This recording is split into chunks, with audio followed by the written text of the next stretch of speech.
Okay, hi. This is going to be a quick little video on stock terms, and this will be on page 2 of your outline. We will have covered cash and credit cards and all that stuff by then.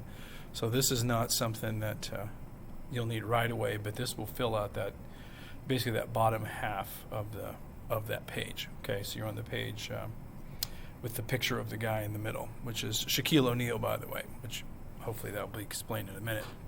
So these are just some terms that you will be responsible for, by the way, on a graded assignment that I want to get out of the way. Okay.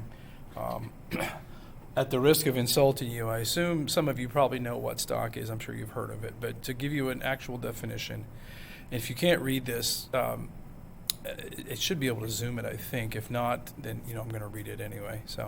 And if you have questions, just email me.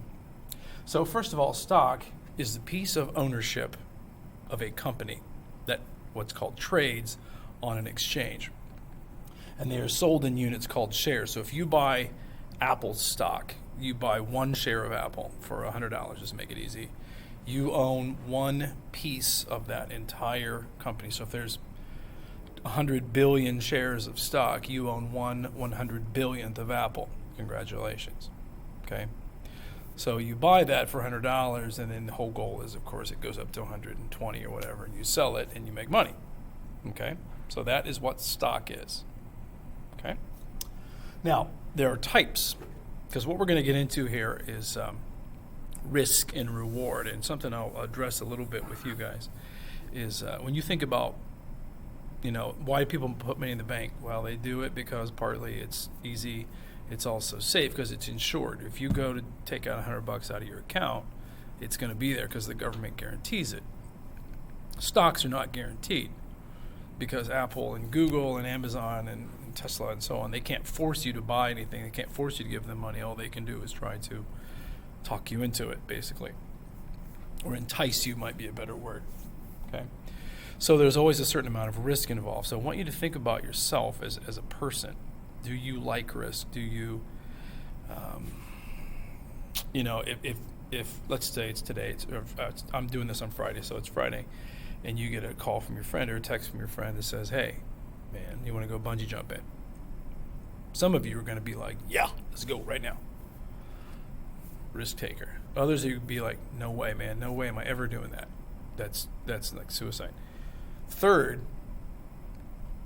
person is like, well, when are you going? What time is it? How much is it going to cost? And you're looking up online like, how much does this cost? What is the insurance? Have there been accidents? In other words, maybe, but I want to see first. And I'm guessing most of you fit, if not exactly those profiles, somewhere. And investing is kind of the same way. Some people are like, let's go, let's buy, if you know what nanotech stocks is, let's buy these little bitty, risky foreign companies. Let's buy nothing but real safe stuff, and that's in between. So I've got 3 different terms here for you of different types of stocks that people tend to buy, that you'll have a chance to buy in the simulation we're going to do, and or in real life. Each of them have different types of stocks, different definitions, obviously, and different types of investors they tend to appeal to. Okay, so to start, we have what are called blue chip stocks. And if you've never heard that term, it's often associated with recruiting, like college athletes. And the picture, by the way, I'm pointing to the thing. The picture is Shaquille O'Neal, who starred in a movie called Blue Chips, where he was this college athlete, or this high school athlete being recruited, and so on and so forth. So when you think about a blue chip recruit, even if you don't know sports, you know the names Kobe Bryant, you know the name LeBron James, you know obviously Shaquille O'Neal, you know Peyton Manning, the baseball guy, some of you know the Mike Trout. These kind of guys are kind of like, when they're in high school, they just really can't miss unless they get hurt, unless they decide to, hey, let's start using meth or whatever. They're not going to fail. And every single one of those guys, either when they went to college or when they went straight to professional, they did not fail. Okay, so think of these stocks as kind of the same way. So your definition, if you can't read this, a company that produces a universal want or need, I'll try to get this closer, maybe that'll help, at a high level. A company that produces a universal want or need at a high level. And I know, when I say universal, don't think every single person. Even if, this company makes gloves, everybody, I know a guy with no hands. Okay, fine. You know what I mean when I say universal. Pretty much everybody. Okay, so you think about wants. What does everybody want? Apple. Nobody needs an iPhone, but everybody wants one. Something like that. Okay? Everybody needs food. Everybody needs toilet paper and stuff like that. So think about companies that do this, produce these things at a very high level. And these are your blue chip companies. Okay? When you think about big names, think about like Coca-Cola, McDonald's, General Electric. We think about light bulbs and electrical switches and things. Think about things like, it doesn't sound like it, but John Deere. You got to mow your yard, you got to plow the field, and so on and so forth. So these are companies, Procter & Gamble, if you ever heard of them, that's a big name. And let me just give you these brands. Tide, Charmin, Crest, Pampers, Depends, Dawn, Cascade. They make all of those brands. And I'm sure if not all those names, you know most of them.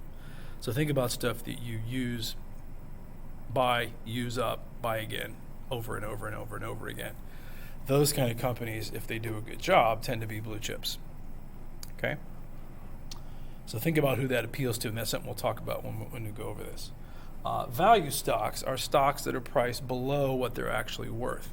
So if you've got a stock that's cruising right here, okay, $20, whatever, and then something bad happens, plane crash,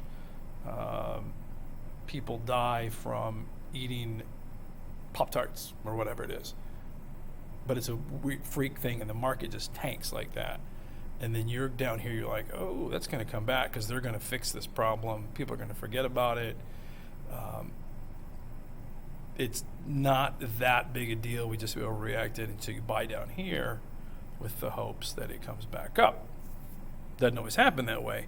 And I'll show you some examples of when that hasn't happened and when that doesn't happen when we go over these in class. But that's a value stock, kind of the bargain hunter types. If any of you, you or your parents or your grandparents, I know one of you in one of these classes has the coupon mom or the rebate mom who's all like, I'm saving all this money and all this stuff and goes to Costco and so on and so forth.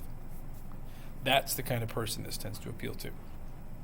And then thirdly, you have growth stocks.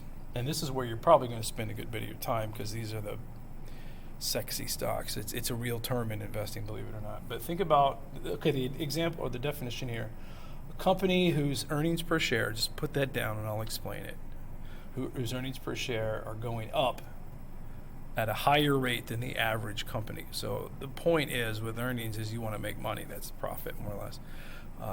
So here are average companies. What you're looking for are companies that are doing this, Tesla, and at one point in time, GoPro, and people that make drones and people that make trendy stuff. Think about some of your video game companies and things like that. Okay. But growth stocks are where a lot of people like because that's where the action is, that's where the excitement is, the future. And Tesla is not, you're not buying Tesla because of the car sales, you're buying Tesla because what's coming, arguably. Okay. So again, that's going to attract a different type of risk taker than that and that. Okay, and that's something we'll get into. Maybe you want to think about that a little bit. And finally, the last term I'm going to give you, and put that under where it says just stuff, I believe. Yeah, you can cross out the bond stuff. We're not going to cover that. Unless you just have questions, I'll be glad to address it, but I'm not going to cover it really. Is the term capital gain, and I'll move this all closer for you in a second here. Capital gain is kind of the point of investing, okay? So like I mentioned earlier about Apple, you buy Apple at $100 and you sell it at $120. You have a $20 capital gain, okay? So it is profit. And the symbol pi is what I'm going to use the rest of the class in here. It means profit, okay? Profit from the sale of stock. And the reason I mention this, like I said, it's the point. And B, that $20 or whatever it is, hopefully it's way more for you, is what government taxes. So when you get into Republicans want to tax capital gains here, Democrats want to raise it to here, which is typically the case, it creates a different kind of mindset about how often you want to sell stuff. Okay, and again, we can talk about that as well. Okay, so if you have any questions on any of this, just let me know. I'm going to be quiet for a moment. Hold this close and kind of scan it slowly so you can get the definitions if you need this. Okay.